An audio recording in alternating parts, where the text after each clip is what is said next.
So what I did was I went to the gun owners and I said, look, I represent the marijuana smoker and the hemp movement. Let me tell you that hemp is petroleum, and that our whole foreign policy is based on a lie to you that this is a dangerous plant, when in fact it represents the farmer's ability to participate in the energy niche in the market. And all of a sudden, these people are not dumb. You see these light bulbs going on above their head, and they realize they've been sold a bill of goods on this plant, just like they're being sold a bill of goods on a lot of other things that involve the dissipation of the Bill of Rights and personal freedoms. Yeah. And so then I went to the marijuana smokers and I said, look, we ought to get these gun owners smoking as much good herb as we can. You have a point there, I guess. You know, well, sure, it's a natural point. So what I've said is this to my audiences. I said, look, we may disagree on abortion, we may disagree on homosexuality, we may disagree on education, we may disagree on marijuana. But what we must agree on is if we're going to survive as a nation, we must come together under the total umbrella of the Constitution and the Bill of Rights, and find our common grounds instead of being divided by the people in power on one or two hot issues we disagree on. Yeah. We had better find the 10 or 12 issues we have in common and can band together as citizens of the Constitution, because there is a common barbarian at our common gate. Yeah, so it's kind of agree to disagree on the hot issues, and let's solve the obvious, big, glaring problems right now. That's what America should be all about, because that kind of attitude, there'll always be battles. Nobody's ever agree on anything, but what it is we fight as a unified force to protect ourselves as a nation and a people and a civilization, instead of letting the people in power divide us. Because what has happened, David, in my opinion, is under the global order, the global economy and the New World Order and free trade, what we're being asked as a nation is to give up those things that made the United States special, the Constitution and the Bill of Rights, that set it apart from the rest of the world, in order to attain some sort of parity with the rest of the world, some New World Order where we're all one people, we're all one globe. And that's bullshit. We're not all one people, we're not all one globe. I'm not an Idi Amin, I'm not going to eat my opposition. But, you know, and I'm sure as hell not a Saddam Hussein, and I'm sure as hell not an Omar Gaddafi. What, in my opinion, and I may range a little far here, so please stick with me. What really set the American Revolution apart is, for the first time, the benefits and the surpluses of society were not laid at the foot of a king or queen or warlord or military junta. They were supposed to devolve back to the people under a form of government, constitutional form of government that was meant to limit the powers of government. Mm-hmm. You know, fascism is when I exercise arbitrary power over you, or you exercise arbitrary power over me, or we arbitrarily exercise power over somebody. The Constitution is the antidote to fascism, because as it's written, it limits and proscribes government. It tells government specifically what it can do, and government's not supposed to do any more than that. And so, but the people who are trying to put this New World Order together, remember, there is a they, and they are out to get you. Mm-hmm. And they are the petrochemical, pharmaceutical, military, industrial, transnational, fascist, corporate elite son of a bitches, who never said the Pledge of Allegiance to the United States or to the Bill of Rights or to the Republic for which it stands. And they look at the Constitution and the Bill of Rights as impediments to the implementation of their New World Order. And it's the Constitution and the Bill of Rights that has stood more for a government of, by, and for the people than just about any other form of government. So the war against marijuana, the war against this natural plant, is their attempt to keep the farmers, the people, the natural cycle, and the folks like you and me out of power because of our association with it. Well, we'll have more Gatewood after these important messages from Pot TV. She was a good girl till she visited DopeFiends.com bookshop. Hey kid, you want to buy a book? Here, I got something to show you.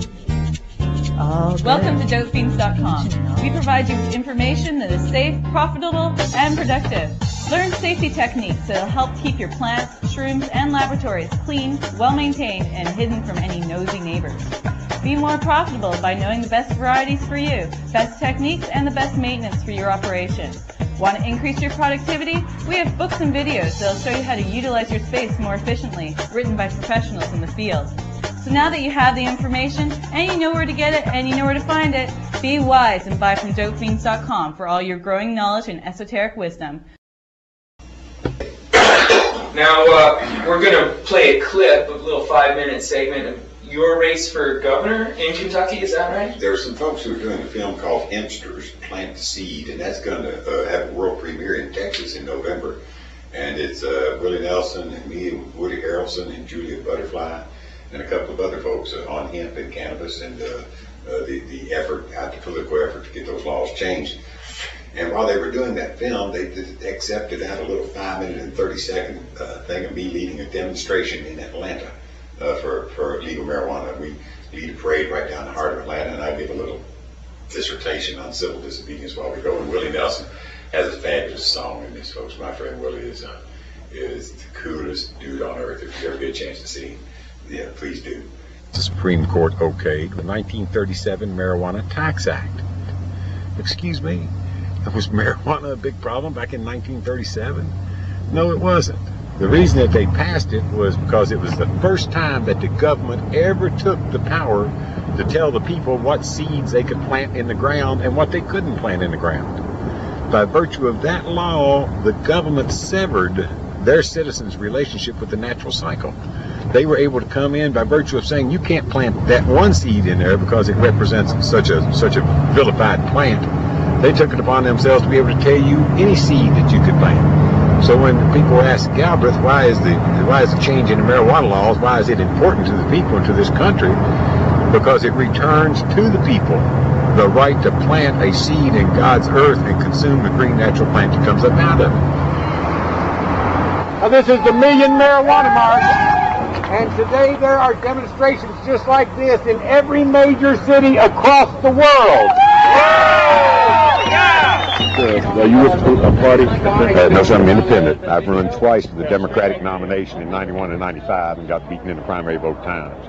I think that the laws against marijuana are the most vivid illustration of where this government has overstepped its bounds in policing private behavior. The petrochemical, pharmaceutical, military-industrial complex has utilized the lawmaking powers of Congress to get through legislation which has criminalized the farmer who's gone into competition with these synthetic manufacturers. Hemp is the #1 fiber, the #1 fuel, the #1 food, and #1 medicine.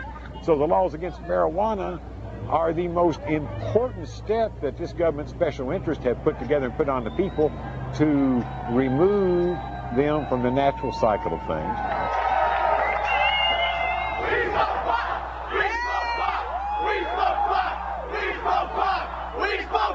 No pot! No pot! We smoke pot! We smoke pot! We smoke pot! Oh, hell of a lot! Unless people actually get out in the streets and actually demonstrate and actually push the envelope, this First Amendment has no life. I've been at these things when we had 50 people. I've been at them when we had 20,000. And I'm always empowered by seeing one person stand up and try to give life and vibrancy and existence to the Bill of Rights in this society.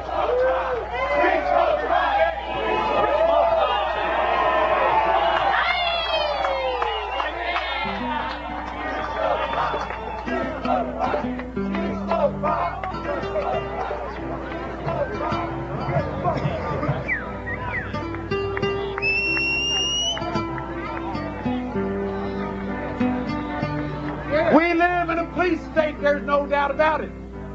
You can leave this demonstration and go get in your car and get out on the road.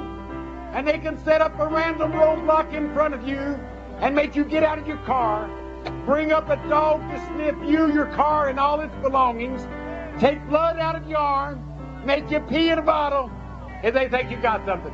That is a police state. Do you think John Wayne would have put up with that?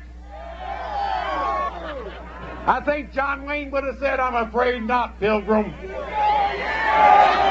I'm afraid not, Pilgrim. This is where I draw my line in the sand. And this is where I draw my line in the sand. I will not live in a police state.